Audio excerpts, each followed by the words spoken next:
Good day. So Jeff McCann from Apollo Insurance. This is going to be a fun chat. Yeah, great to see you. Appreciate you having me. So thank you for dropping by the office. I know you're on a road trip, so you yeah, it's with great flights and trying to make you set that up and come in. So I think we succeeded. Yeah, without a doubt. I mean, I appreciate the flexibility, and it's just great to get into all these different communities. And it's way different, like being over email to getting in person and getting a chance to see properties, to meet people face to face. I think it's just so valuable. So I appreciate you taking the time. No, because I think we were just saying before the chat from DORE Property Management, I think we've been working with you for about 4 years. Yeah, but we'd never met in person. I know, and it's so especially those 4 years, those early ones, and now it's like I'm trying to just get it back out there on the road and make up for lost time. No, so this is good. No, great stuff. So thank you. So we're have a little fun chat here. So so tell me, like, how did you get involved in insurance?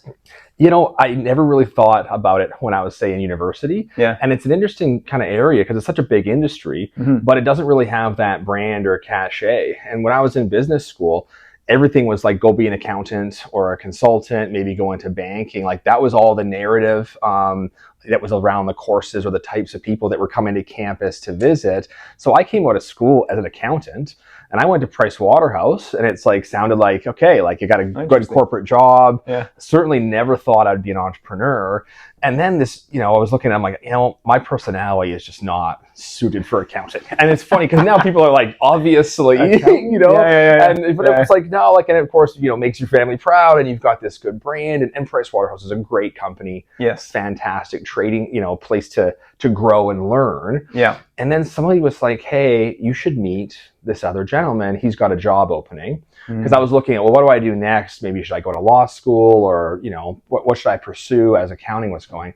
And I'm like, insurance? Like, you mean like, and of course, immediately people think car insurance at the mall. Right. Like, like that's where people's mind goes, or maybe they think kind of life insurance. And so I meet this gentleman, and he goes, hey, we do large corporate insurance, and we've got a portfolio of ski resorts.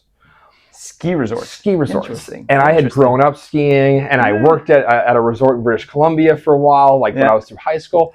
And he's like, yeah, it's yours. You think like liability. You have all this property in the middle of the wilderness, right? And then they have fires, and you've got the gondolas and the equipment and all this.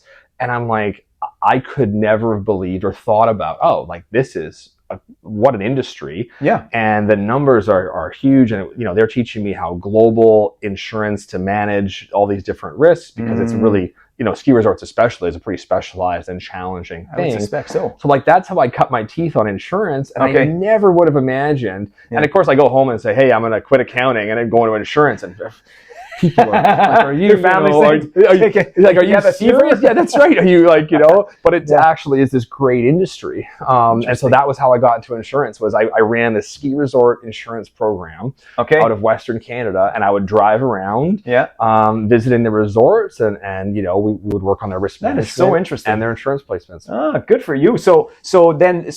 And I mean, how long has Apollo Insurance existed? So Apollo has been around now. We launched April 1st of 2019. 2019, was sort of the original kind of go-to-market. It took us some time to get licensing, to build the technology, to get, insurance company partners behind us. And the way that I transitioned was, when I went into that business doing ski resorts, they did a whole bunch of other things as well, mining companies and, other types of insurance for these large kind of complex corporate. Yeah. But I tell you, going from Price Waterhouse that was digital first, hoteling, everybody was issued a laptop, remote work. Going into insurance was like going back in time. Oh, okay. Everything was paperwork. You couldn't even log in remotely. You had to be at the office, at your desk. Yeah. And of course at the time this is like Blackberries and I don't want to date myself, but I was raised on pagers. So so like, and I'm kind of watching, and at the time, I'm watching Airbnb come to market, and here I'm sitting there going, and it felt like I was back in the 60s or something, because we're printing every single email and putting them in paper files on a wall, picture walls and walls of paper files. People are taking, pictures and then printing them out at like the London Doors and they'll then tape them into the file and put them on the shelf.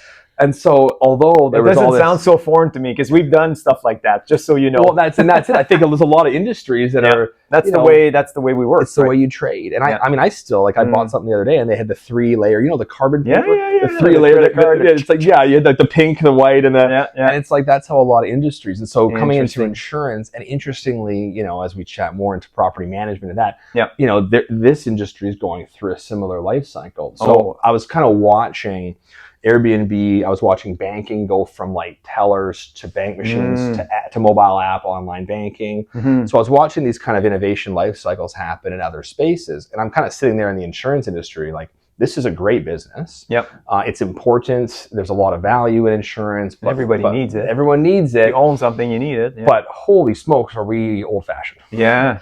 Okay. And so that was the genesis of founding Apollo. I was actually, at this brokerage firm, and I'm trying to convince them, we should use the internet more. And they're like, nah, like this is the way we've always done it. It works well. And credit to them, they're very smart people. They're very good at insurance. They know risk management. They're building great businesses. So they don't really need, or there isn't that pressure from a technology perspective. So I said, all right, I'm going to quit my job. Talk about things. So now I've gone from accounting left there, and people thought I was crazy. And then I got this great insurance job, and people are like, "You're going to quit?" So I never thought I was going to end up being an entrepreneur, but I ended up quitting that and then founding Apollo. And we founded it in the living room of my house. Myself and my co-founder, and we're like at the kitchen table. Like, all right, like this insurance on the internet. And which today sounds like duh. But at the time, people were like, well, where's the underwriter? Someone's not going to check every policy, and so it was very much at the beginning, and we had to educate the market. And there was a whole kind of cohort of, online insurance companies that around the same time that were coming out and saying, hey, listen, people don't want to come in during business hours. They want to do it on their phone. Absolutely. We're doing everything on our phone. Remove the friction off the table. Take the friction. So the original innovation was take paper-based processes and like going in and buying old-fashioned to putting it online. So we did existing business. So we were able to come to market and say, all right, as an example, tenants insurance. It should be easy. Tenants, they want to do it in the middle of the night. We also had we have a big collection of, say, yoga instructors, personal trainers, individual entrepreneurs, small businesses. Same thing. When do they want to do their insurance? 11 o'clock at night. Sitting at their laptop or maybe on their phone. Oh, someone says I have to have it. Great. Take my $20 a month and exactly. So we kind of started that way. And then now Apollo has grown into being, the leading provider of tenants insurance to the multifamily industry. Going from, paper-based to online. And then, like we were chatting before, integrating now into all the property management systems. So that it's just easy. And it sounds obvious, but man, just make it easy. No, but it sounds obvious in hindsight. But when you're going through that process, I can appreciate that. Obviously, you're leading the way, or you're taking the charge, and not everybody fully grasps it. It reminds me of a commercial that accounting, because of your accounting background. I don't know if you've ever seen the commercial where it's like a recording company. And there's an accountant there say, we should digitize the music, and sell the music. And they're having this discussion, and then the record executives are like, well, how's that gonna sell CDs? Yeah, that's right. It's like, how do I make money off of this in the framework without of what it is understanding today? That the business is not the CD, it's what's on the CD. So because of your accounting background, it made me think of that commercial. I'm like, that's exactly what you were doing. And that's so much of like, and even now we have to like kind of even disrupt ourselves and break our own rules, where it's like, well, like, why would we mail all this stuff out? Okay, so let's get rid of that. And then it's like, well, why do we have to? Well, if we partner with, say, a property manager or a landlord, and we partner with most of the largest property management companies in Canada are partnered with Apollo to provide tenants insurance to their customers or to their residents, as well as to have, we have other software to help track it and make sure that people have it. And so I'm like, well, we know your address. You signed a lease. So we know where you live. We know your address. We know who you are. Why would I go and ask you 30 questions about the building?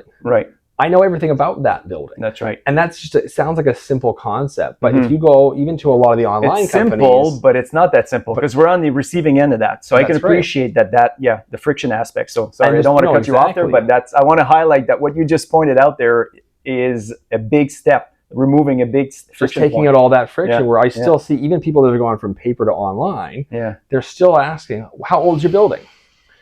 And it's like, well, that building got built in the same year, which doesn't change. So it's 1 year older than it was last year. Exactly. And so you're asking me again, all these questions. And it's kind of like, I don't know if you ever, I go to the bank and they'll put 4 pieces of paper in front of me and they ask me my name and my address on all 4 papers. And by the way, they booked an appointment with me. That's right. And I'm a client of theirs. And I'm there at that time, at that day, at that. And so they know, they know all of the answers to these questions, but it's just like, okay, so how can we make it incrementally easier? And so now through the APIs and sort of, again, going from paper to online was, I'd say, like the 1.0 innovation. And now it's like going from online to how do I go to as close to included? No friction at all. Right. If we know everything about the building, we know about you, absolutely. And so how do we? So we keep going on this journey to make it just incrementally easier. And I think that's been the rewarding part about the last 6 years or so of the journey of building Apollo. Listen, I knew a bit of the history, but that is enlightening to me, and it makes me appreciate what you're doing even more, because I can appreciate when you're spearheading this direction. Not everybody's supporting you or fully grasping what you're doing, or getting in the way. They're like, no. There's so it's and obviously it's so funny because I always like to see people have been in business, but one of the things that I can appreciate is I was looking at, you've got a 4.7 rating for Google reviews. That's very high for a service business that deals with problems. Yes, for sure. We're pretty proud of that one. We can appreciate it from property management companies that you always have somebody that's not happy in the mix. And it's tough it's a tough business to be in, because you're right. Like, you're naturally, like in our business, I'm dealing with, you had a claim. You had a tough situation. How do we do in the most challenging moment of your life? And how do you do that? We operate across the country. We'll have roughly 200,000 individual policyholders this year, and it's good for you. Okay, now how do you? All right, there's a forest fire. So, what is now our response to, last year was a record catastrophic loss year for Canada, where, you had hailstorms in Calgary, we had forest fires, we had flooding, urban flooding in Toronto, as well as, in other parts of the country. So it's like, now what can we do to increase that experience? So, as an example, one thing we do is we'll either text or email everybody in a geography that might be affected. And we're like, hey, the fire might be near you, might not. So we're just going to let you know, by the way, if you have to make a claim, here's how you do it. Interesting. Not afterwards when they're like, hey, where's our insurance? Trying to figure it out. And they're trying to figure it out. Meanwhile, interesting. So you're proactively. Exactly. Right. Interesting. So again, the innovation is beyond just, the simple thing of did you get a policy? Was it easy? And then it was, again, can we make it a little bit easier? But now that there's that degree of scale, I'm thinking ahead to, what does this look like at 1 million customers? And I'll have a building where, most of the people that live there are my customer. So if there's a fire or a flood or something that's in this building, I'm like, well, I want to reach out to all the other residents and say, hey, we know that, your neighbor had a fire. Are you guys did you have a claim as well, or are you guys all right? And trying to be, again, just that's a proactive. I've never heard that. So that is fascinating. And it's a pretty proud thing of and then it's again, what do we do in these next? And there will be new things that will keep coming down the line of how do we make that tenant experience just a little better, and then of course, to your point about the Google reviews, makes us look good, but it also makes you as the and I mean, listen, Google reviews. I always say what I like about Google reviews is that it's third-party validation. Let's not kid ourselves. Anybody can go on and put whatever review they want, but I can always appreciate, because we've done this for years, and I can appreciate what it takes to provide a level of service and being exposed to the people who aren't happy. But that's just part of doing business. And you have, I think, as of just before hopping on, I think you're at 2,593 reviews with a 4.7 rating, which is, as a business owner, is very impressive. Appreciate so that. Good for you guys. I mean, this, for the short years that you've been involved, obviously that's a great ramp up, and people, providing testimony on your behalf. Yeah, and it's it's great to see the positive validation. But the other funny thing about it is, we'll go through it, and I always go immediately to the 1 stars, right? Of course. Because I want to know. You're and if you looked at our company, call it 3 years ago, it was everything was about wait times in contacting us.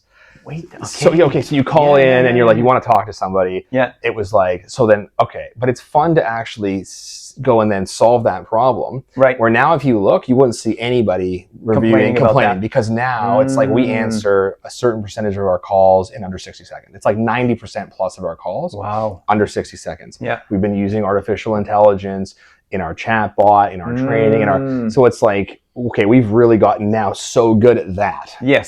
But it was guided by. But they're feeding me the next step. Solve this problem next. That's right. And I think a lot of people can say, well, they're people are being negative. But I love that. As much as I love somebody that's like, great, it was easy, super helpful. That's always good to see. Yeah. But I also like someone that's like, I tried to call and it took 10 minutes. Because trust me, when I'm on hold with, I don't want to call out the Canadian telecoms or the airlines. But you will. No. Well, let's be honest. When I've got a call, you get on a chat, you're like, you're 173 people in front of you. Like, oh, great. And it's like, or the CRA or something. It's like, okay, you're on a 27-hour hold. Yeah. Like, really? Can we just do a little better? Yeah. And so just as an entrepreneur trying to build my business, I'm like, okay, how can I make not just the buying experience great, but once you are a customer, how can we really treat you fairly and do a great job? And it's something that, it's always aspirational and we're never going to be perfect. Right. Right? Nobody is. Nobody is. Yeah. But how do you do it kind of at a degree of scale? But how do we kind of say, well, I want to deal with a company that is of the standards under which I'm building for my customers. Because there's a lot of times now, you just go in and you try and do business with whatever it might be in the market. And it's like, I just want to talk to somebody and have them solve this for me. Right. And when that becomes so challenging. And not just that, but efficiently. Like quickly. And I think there's some great examples. Like, do you use artificial intelligence for phone calls or just for chatbots? So we do it on phone calls now. So we track things like customer sentiment. Yep. Because the AI will track their tone. Yeah. Like, so was it a good call or a bad call? Right. So that could be, do we de-escalate? We're playing around and the woman that runs my sort of contact center, brilliant. Her name's Seaham, and she was just showing us our executive committee this week. She was calling, she built an AI bot for claims. And we haven't rolled it out yet, but she's talking to this like AI. That works. She works just for you? So this one works at our company and she is in charge of all of our sort of customer experience. And so she's chief customer experience officer. So her whole mandate is how do we address and really all with technology. With technology. Or often it's the marriage of human support and technology. Right. At what point is there value add? Yeah. If you want to do a super simple transaction, so for example, change your address. Yep. You come to the bot, hey, I want to change my address. And it'll just do it for you. Okay. So you're like, I didn't need to speak with somebody. No. I didn't really need help. But if you're like, hey, I've got a more complex problem. Right. I want to call in, or how do we sort of triage things? Yeah. And I was blown away at how good, like this AI so she named it Mia. Yep. So you're talking to, and it's like the inflection in the voice. Isn't that something? And like you're hearing this computer say, hey, let me just check on that. Like with that tone. I love that. And you hear about AI and all that stuff. Yeah. But it's kind of nebulous and it's of course. No, but I mean it serves a purpose. But when you get these very practical examples that are like in our business, and it's like, whoa, like this is kind of neat. And it's like, okay, well, we might have to go back and then you think about, okay, if we built this great business, and then we go back and now we have to like disrupt ourselves and almost go back and rebuild pieces of it with now what's your own competitor. With our own, we have to compete with ourselves to drive things forward. And it makes it so much more efficient so the people that you have, obviously then you use them for stuff that a computer can't do or AI can't do. And that's you use their wit and their mindset to do. Or the more complex thing where it's like, okay, like trying to figure out how to piece a really these bad things together. situation, you need to speak with somebody, then that person's available, right? Because they're not sitting there changing addresses for thousands and thousands of people. Sure. They let the computer do the work on that thing, of course. but when you're like, oh, I can actually still access. And that's where I don't ever want to have a company that's entirely, without people. I want our people to be doing high value tasks, and particularly in service roles, and particularly for insurance where your house just burned down, or you're standing outside the front lawn and you call us. You don't want to be on hold. You don't want to be put through you want to speak with somebody. Exactly. What do I do? Especially in that, that and so in that moment, I want to be present and I want to do a great job. And the right people. The way to do that is, well, you take out all the low value things and you find ways to use technology to marry those experiences and get them off of the desk of that person who can be there. And so it's like, you have no clue how much I appreciate all of what you're doing. Yeah. And it's hard because 5 years ago, that wasn't the conversation. No, it was, how do I take this piece of paper and just put it online at all? Exactly. Right?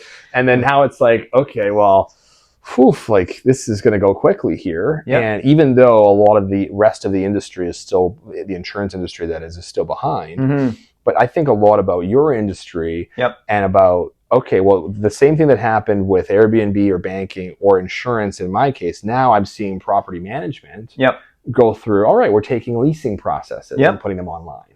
And we're trying to integrate other services. And you must be sort of looking at different pieces of technology as well. 100%. Saying, like, 100%. No, so that's why what you're talking about is of extreme high interest to myself. Because we set up like a CRM that goes through that whole leasing process. Obviously, there's human engagement. We have no choice. The computer doesn't show the property. Of course, right? Somebody has to physically go, but a lot of the processes are just going in as to what would need to happen without a human necessarily having to go through it. So the online process is they're going on, they're putting in all their information. So before somebody actually hits the file, we, like, all the onboarding is already done. So it comes into our CRM, so we can see where it is. And we've got, and I mean, we could torque it to another level. So perhaps we're going to have a conversation afterwards on other things. But because I can appreciate that once you do that, and so it's interesting because a lot of times when you do that, and I've been in seminars hearing about this where, and I mean, the team that works for us, sometimes it can be seen, it sounds great at first, but then people worry about losing their jobs. And for me, I'm always like, this is not about cutting anybody. This is about making us more efficient. So the stuff that you can't do, you get a computer to do. So we can use your knowledge, what you're doing to help with the task like you were doing. So that's why I'm hearing you, and like that makes so much sense to me. Oh yeah. And then you have people, okay, like you said, okay, somebody then shows that place, but now that experience is so elevated. That's right. Because that human has had the time, and they're able to then be because the computer in the background is, like you said, the CRM is doing a bunch of the other work. So that you don't have some human that's just like at their desk all day having this, again, they're creating an amazing experience. And in the meantime, the computer has like sort of the background stuff. And that's where it's, reorienting our thinking towards not just digitizing. Because sometimes you digitize and it's like, it's not sucks. Good. No, there's no, you're with the experience in mind. So that's why I can appreciate when you say the low value tasks, but then use the right people to deal with stuff where you need a human with emotions to deal with the issue and make a judgment call, right? That's why I think that's a very, very important point that you're bringing to the equation, because it's not all digital without humans, right? That's right. It's just a tool to help you. It's the marriage of the two, and I think that's finding that is going to be different in every industry, and how you interact with it. And we'll test something, and then and then we got to roll it back because it doesn't kind of get received well, or But I think that you used the word emotion. That's really I think there's a huge piece of value there. And hey, maybe at some point in 5 years from today, it might be that whether it's AI or computerization can take on some different roles. But now you're still going to want to make sure that your people are instilling the values you have as a company, how you want to be interacting with these customers into the technology, so that it's still acting in line with. All right, well then you ask the questions of like, what kind of tone? Or is that that bot or that phone call that might be still a computer? Well, are they super friendly? What's our philosophy on the way that we approach things? How do we treat our people? And I think the companies that find that balance for their own industry are going to be way ahead of their competitors, because some are going to say, we're going all digital.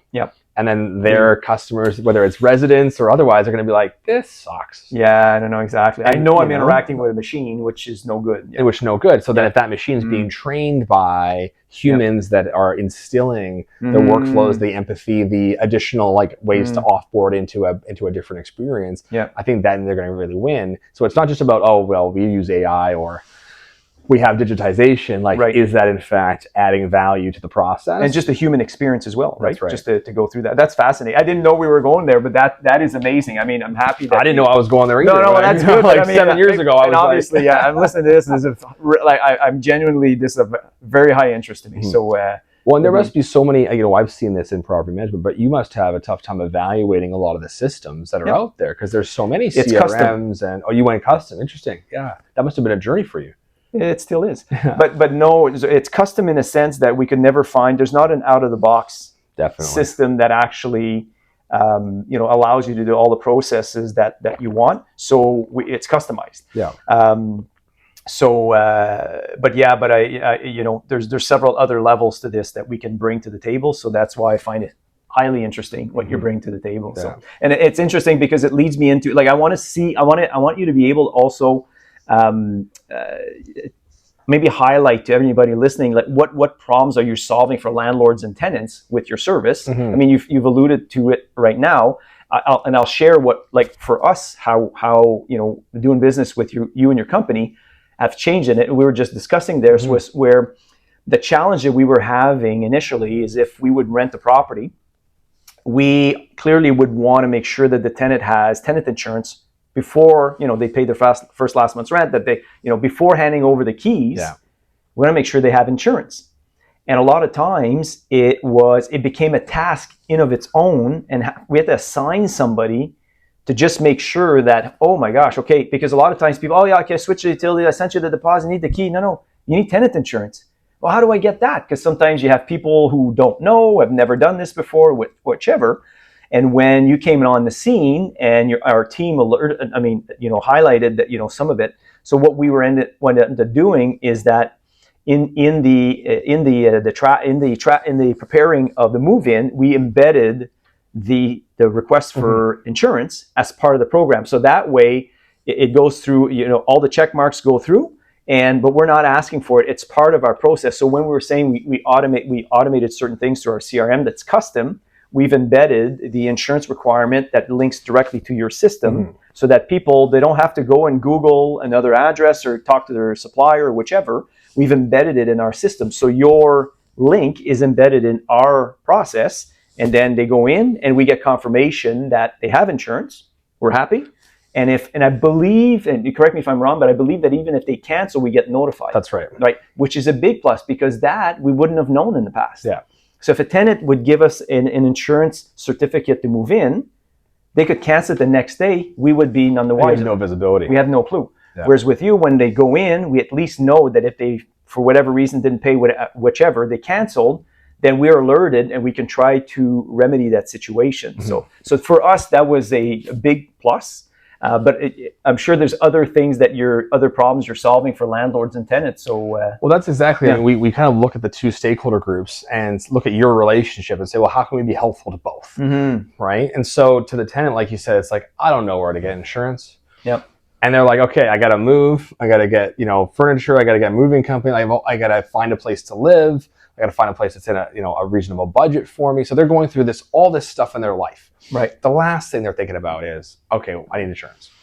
They're like, I got to book the elevator. I got to pick a move-in date. It's like a lot of stuff going on. I got to get together with first month's rent, and it's like, and so to do all that, we're like, okay, well, how can we just take that one piece and make it a little bit easier? So the tenant, they get a referral to a trusted vendor for insurance. Yep. Right. So for them, they're like, oh, okay, this is a trustworthy place because my property manager says this is a good, credible company. Yep. So that already is a big check mark for the tenant of like just that referral of like, yeah, these guys are legitimate. It's a good company. And like you said, like you can Google it and like there's, all these different answers out there and rabbit holes. Where do you go? Where do you go? So like that's a big benefit. And then for them, they don't have to go and answer all, like, again, a lot of people out there, they're saying, here's the paperwork. And they'll still send you PDFs to fill out. Yeah, I know. Or even the online what do you mean there's ones. no electronic signature? What do you want me to do? Scan it, print it, and then scan it again? And like who is a printer? Who does this now? And this is the thing about the life. Like I know. But that's still how. But it's not like I laugh because that's like, not very far from here. Like a few years ago, we're like, what? I have to sign this? What? Yeah, sign. You want to take a picture, you sort of. So it's like, okay, so that's just a great experience for the tenant. I mean, we've had thousands and thousands of people buy their insurance in less than a minute because it's like so easy for them. Like you said, they click the link. Oh, here's your checklist of the things you have to do. Great. Here's the link. Bam, bam, click, check out. We've already sent it to you, so you're happy. And it's one less thing for your leasing agent who, on the other side of it, they're busy. So they got to fill they got to do all the showings. They got to check the lease. They're doing, whether it's credit checks or background, all of the things in the leasing process. They're busy. And the last thing they want to do is chase around and even if they said to you right before the keys were handed off, hey, you can just go on your phone. Bam, bam. Okay, it's done. And that, just reduces so much friction for both sides. But then you having the visibility across your portfolio, bad things happen. Yeah, I know. And like every day I'm getting a notification. It's like, you know what?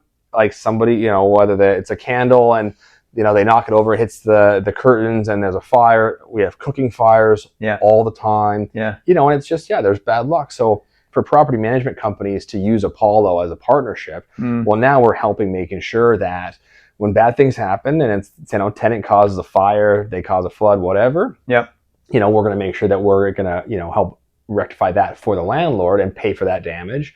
So that whether it's them or other people or common areas, we're going to go back and we're going to make sure that tenant, we can claim against them because they have insurance. Exactly. And the tracking is... And for landlords, it's priceless to have, to not just remove the friction off the steps, but to have some type of certainty that this is actually happening. That you're going to get that because a lot of times, like our insurance provider will also request if embedded in our system, we have a requirement for tenants to have insurance. And before it was done manually. So before we were doing it with you, it was a task. It's a whole full-time gig, right? Like move-ins, you get all these movements happen at the same time, and some people wait until the last minute. And it became horrendous. And then all of a sudden, I can't get my keys. Well, we're waiting on this little piece of paper, and this little piece of paper that we would print, but put in our checklist, it's worth and we would put it in our file. We literally print it and put it in a manual file, which we don't do anymore. Right? But that's the journey that all of our partners are going on. Of like you're going through a digitization journey, and process changes, and so we're trying to mirror that journey for how we're evolving as a company too, and say, well, okay, what else can we do to give you visibility? How can we build other software that allows, like we just, and I don't know if we've rolled it out with you yet, but we just launched something where even if you don't buy from us, you buy from any company in the country, you can upload your insurance and we'll verify that policy meets the lease requirements, even though it's not, it's not an Apollo policy. Well, it's still a big pain point for landlords because they say, well, it's great that we partnered with you, but what about if they have insurance already? And it's, well, then what do we do there? Well, then it's still a big amount of work. So we said, okay, well, how do I solve that? And so we went, and then again, you kind of go down the rabbit hole and you sort of pull on pieces of string and tease your way out of the problem. And so we've been able to build software that allows for this upload. And then basically it'll, same thing. It'll send it to you and it just alleviates a little more work and a little more friction.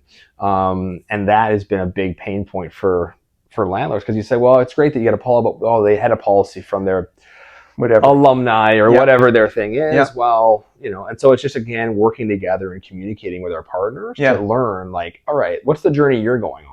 That's right. How can we be a part of it? And I mean, obviously, and a big advantage, I think that the big advantage you're bringing to landlords, I'm just listening to you and I'm like, so essentially we're not deviating from our initial process. You're actually facilitating, even though we're not checking all the boxes. So that's awesome. So, well, and that's a big part of it, is trying to learn from your process. Right. It's great. And I see companies do this all the time. They say, no, change all your processes to adopt us. Right. Get real. Right. You're like, no, like it's not. It's just not. So how do we kind of try to find an easy way to come into your process? Interesting. And that's a big focus of ours, because I see that sort of vendors say, well, no, change everything that you're doing. Right.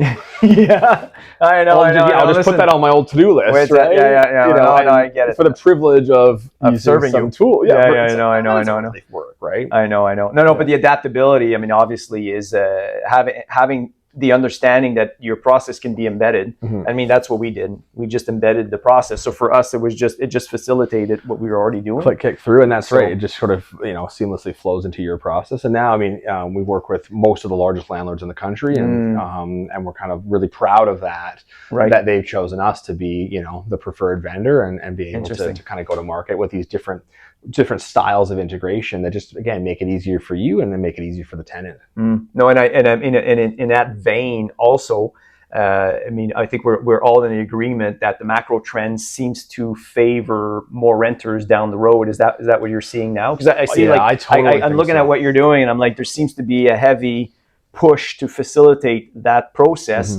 And I'm assuming that macro trend is something that is that you're seeing as well. Well, and this is, I mean, people say, Jeff, can you build a big enough business selling renters insurance? Because, a lot of people say, well, why don't you go into like some of the larger policies, for instance, like the ski resort type stuff or like more complex. Why don't you do that? A lot of people do the buildings, but then they don't do anything with the renters because it's hard to do these smaller transactions without technology. Right. But I'm looking at it, I'm like, okay, 13 million Canadians rent. In both today.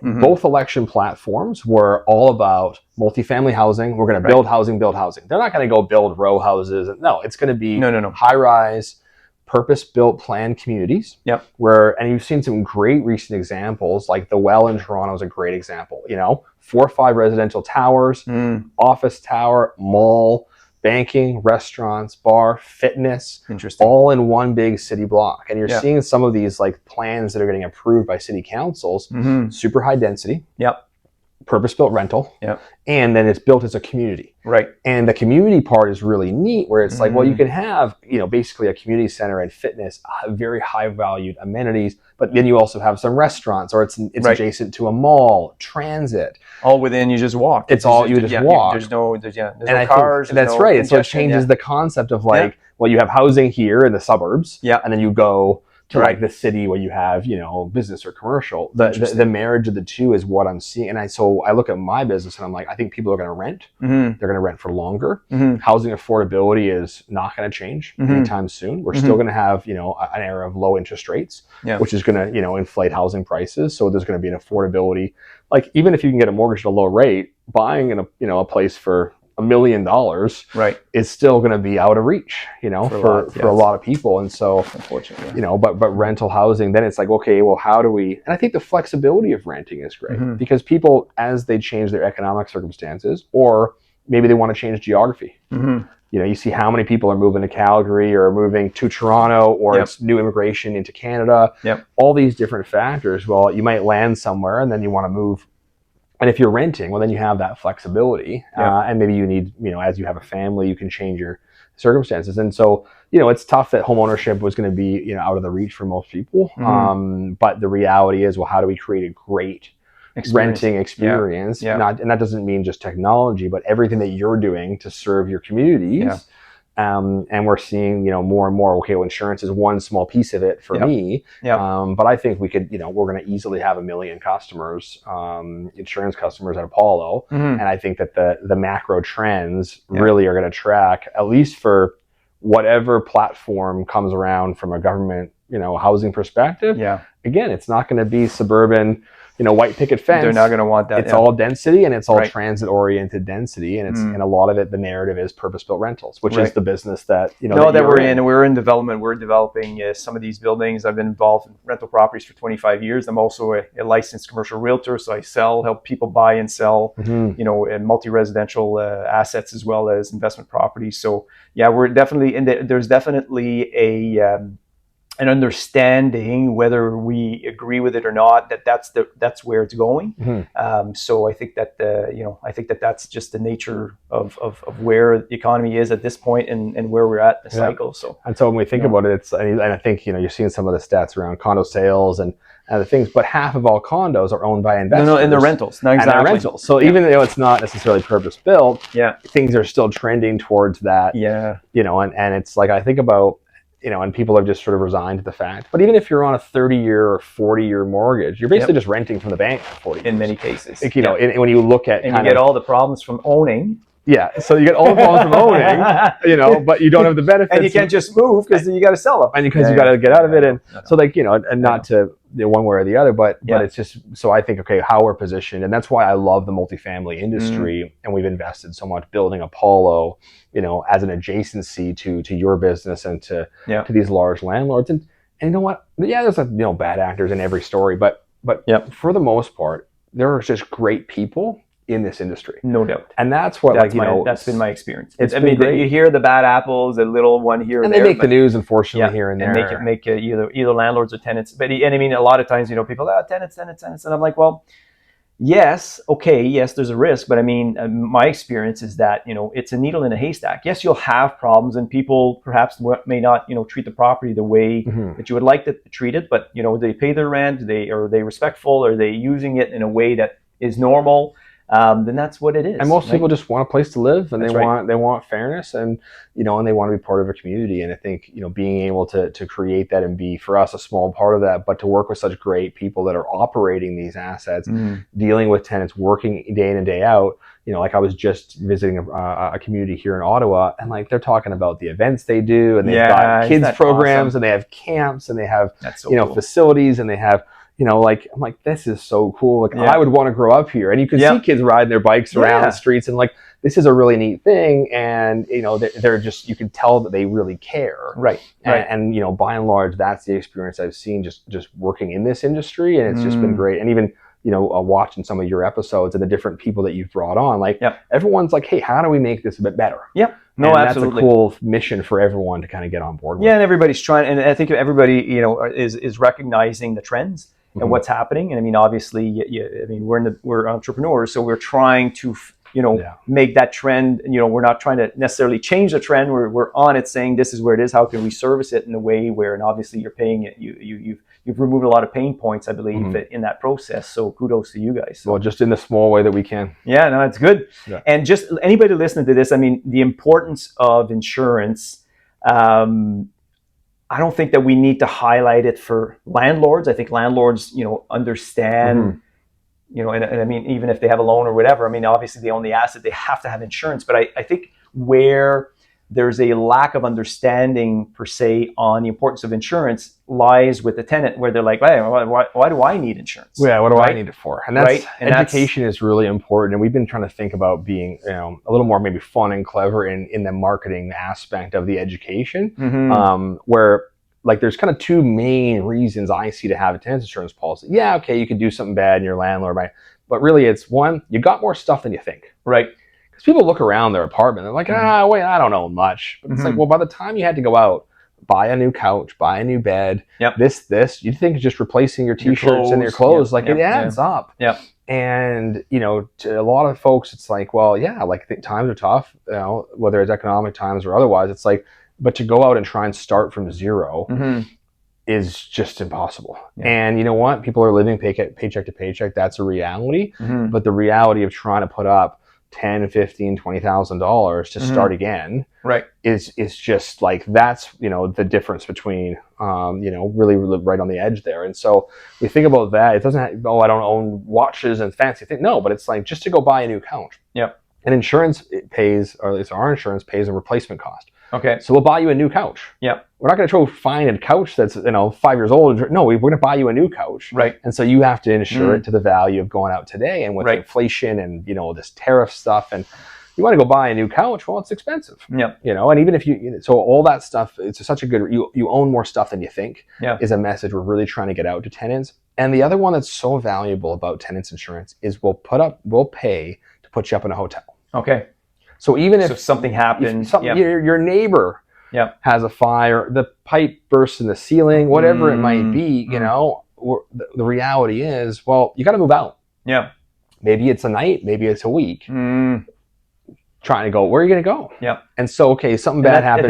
And that's expensive. Right. So, you got to go get into a hotel, and so we'll put up the money to pay for that. Okay. And so those, okay, you got more stuff than you think. That's so important. But really, you're standing on the front lawn, and there's a fire in your neighbor's unit or whatever. Yeah. Where are you going to go? Yeah. And it may not have anything to do with you, but you're affected by it. But you got to move out because of smoke or water, or you got a foot of water in your living room. Well, Right. You got to go somewhere, and and insurance is going to put up the money for you to go whatever until that place is fixed. Yeah. And so that's why it's just so important, because in that moment, like, people don't have an extra couple $1,000s to go live in a hotel for a week.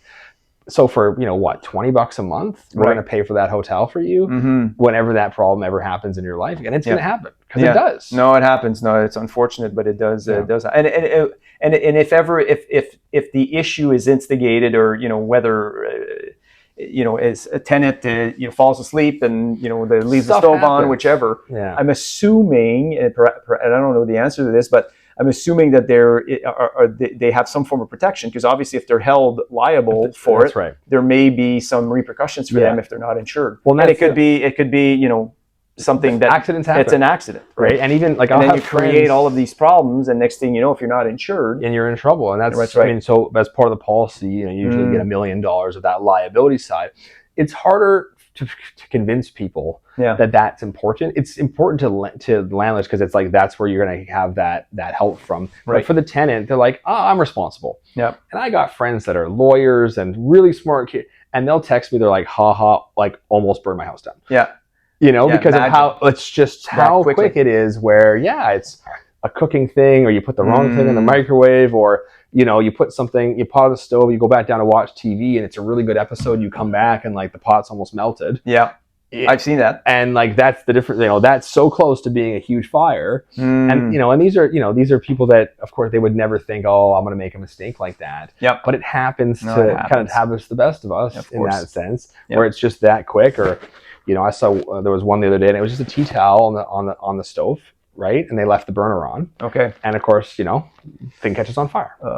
And so, but just stuff like that, and so that liability component, where like, if you cause all that damage, you're liable. Right. You were negligent. That's your fault. Right. If you're not insured, and if you don't have insurance, then that can be a really bad spot for folks. That's right. Because I think just that in of itself. I mean, if you don't want so much value, if you don't want to insure your t-shirts, that's fine. But I mean, if something like that happens, I think the repercussions are significant. So, and that's where I think it's we want to offer a really good product that responds, that's affordable, at the best price in the country, and like, we're very close to having a best price guarantee. Okay.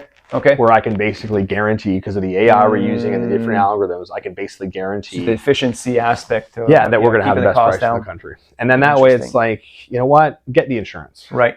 I didn't know. And of all the things we spend money on, it's not the exciting thing. No. Hey, I didn't think I was going to grow up and be the insurance guy. But here you are. So here we are. But the reality is, I know it's not the new iPhone, or it's not as exciting or fun, but it can insure your iPhone. But there you go. But stuff happens, and so take care.